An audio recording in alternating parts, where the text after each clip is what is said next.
Hi, little babies. It's Dr. Matey in Erie, PA. How y'all doing today? You know, I really love the New York Post because of their hard-hitting editorials.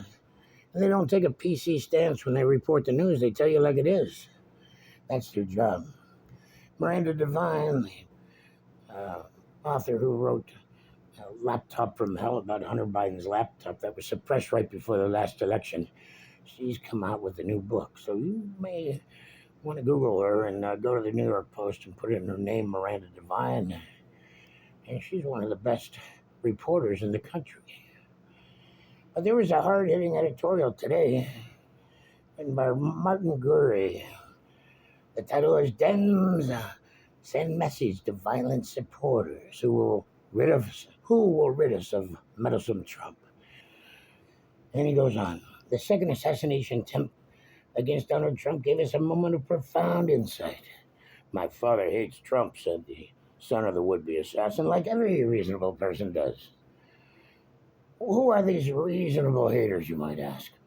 Well, let's begin with the sitting president of the United States, Joe Biden, the greatest president since George Washington, whose reason may be clouded by the passage of time, but whose opinions on the subject are sharp enough. According to Biden, Trump must be considered, if not exactly armed, then dangerous. As the leader of an extremist movement that does not share the basic beliefs of our democracy, Biden went on.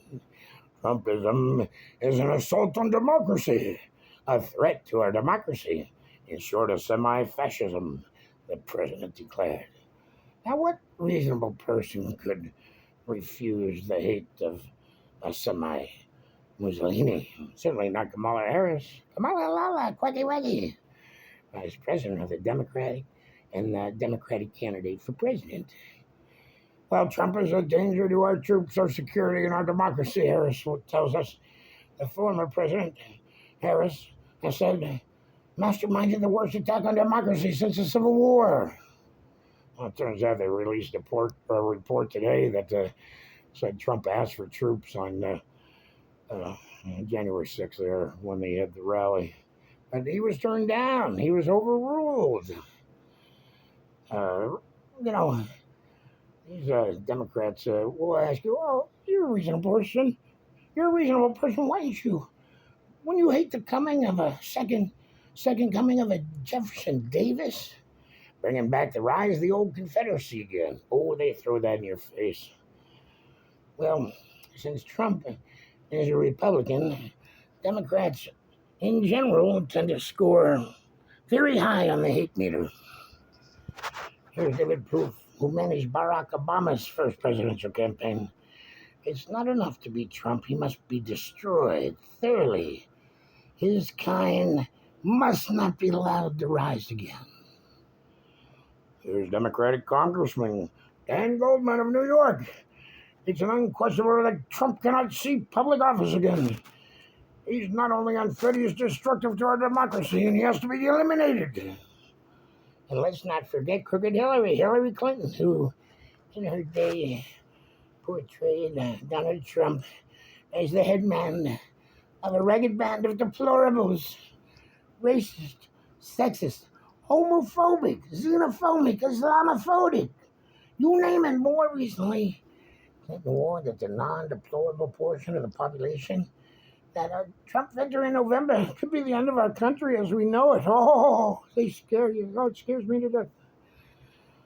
Members of the news media yield to no one in their reasonable hatred of Trump, although it must be said that they lack originality, whereas the Democrats' hatred, as we have seen, is a many-splendored thing, presenting the threat of Orange Man as the anything between the beast of the apocalypse and the return of the old Confederacy. The media seems stuck on the question of authoritarianism. Truer words were never written, I tell you. There is a New York Times headline, Trump's dire words raise new fears about his authoritarian bent. Or The Economist stated, Donald Trump poses the greatest danger to the world in 2024. Ridiculous. Or The Guardian, a second Trump term would be far more autocratic than the first. Or Political, another left-wing rag, Trump is an authoritarian. So are millions of Americans. The author goes on to state, you get the picture.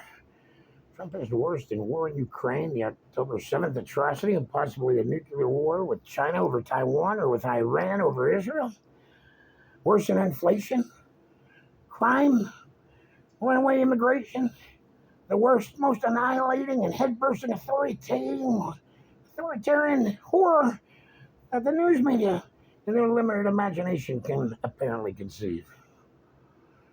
The magazine covers favorite dark expressions, colors, Trump with a Hitler mustache, Trump driving a caged Republican elephants into perdition. That was on the cover of the Atlantic this month. What reasonable person wouldn't hate the worst of the worst? And needless to say, the latest failed attempt at assassination changes nothing. On the day after, the Los Angeles Times ran the following headline. Think Trump isn't really serious about being dictator? Think again. If the journalists are stuck in a Trump-led Hollywood and the entertainment industry are far more creative in demonstrating their hate. This goes beyond the production of movies that show the appropriately brainless Trump, like President engineering the literal destruction of the earth. A TV comedian and a lead singer of a famous rock band, for example, have held up for the delectation of the audience what looked like Trump's severed head. These people are beyond the pale.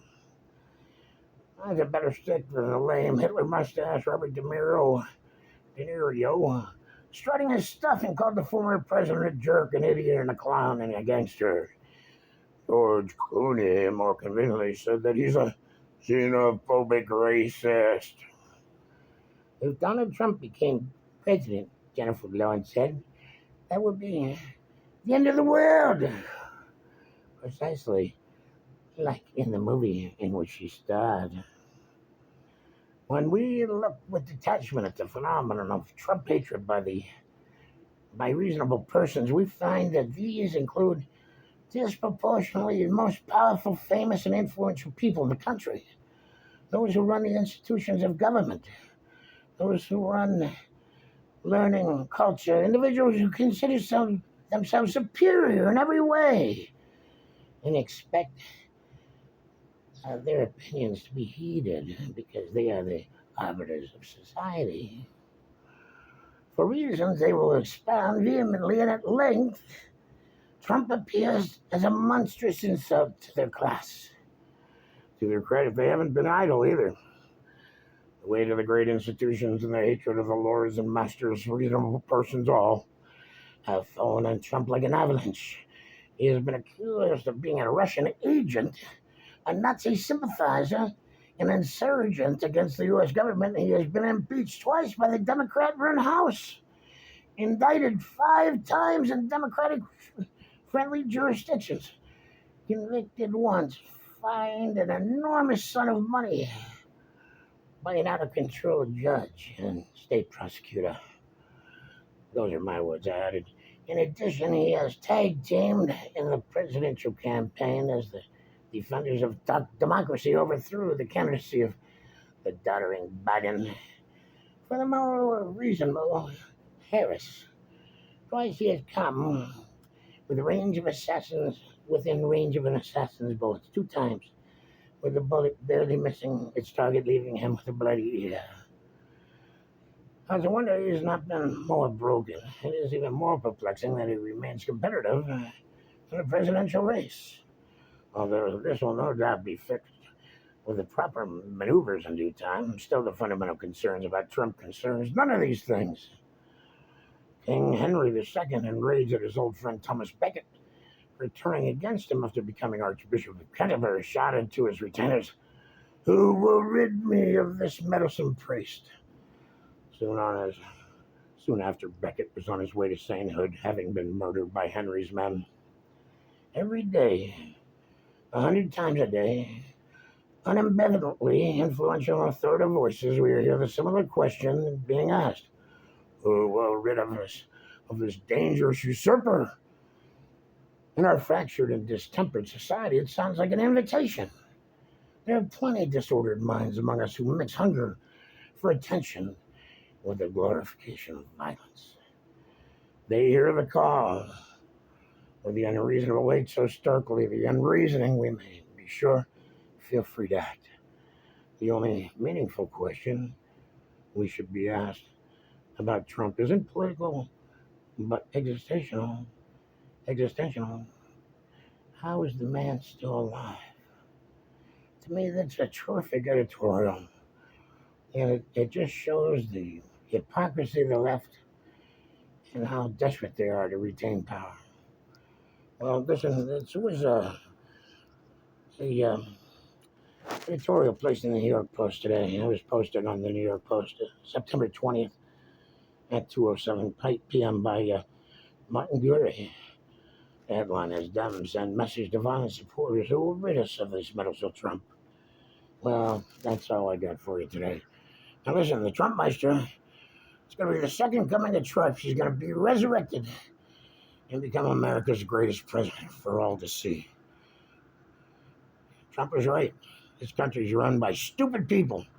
We need to get the best minds involved in turning this country around and getting us in the right direction. We need a helmsman like Trump to steer us through these uncharted waters. So take the plunge. Vote Trump.